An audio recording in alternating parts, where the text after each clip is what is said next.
Кризата што ги зафати големите светски салони на автомобили се заканува да предизвика истребување на футуристичките концепти креирани со намера да го привлекуваат вниманието.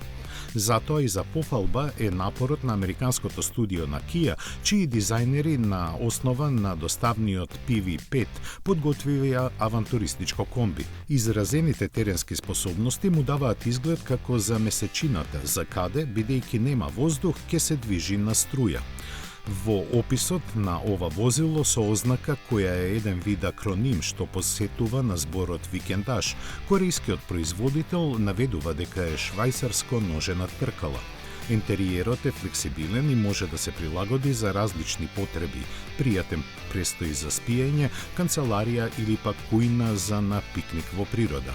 За напојување со струја таму е опремен со соларни панели, а батериите ќе ги полнат и единствените хидротурбински тркала, што и да им значи тоа. За некакво серијско производство не станува ни збор, но дел од решенијата можеби ќе се најдат во асортиманот на Kia како дополнителна опрема. Експериментален дизајнерски третман, но далеку поцивилен претрпе и големиот теренец EV9, кој доби поробусен изглед и носачи на покривот, на кој може да се постави шатор.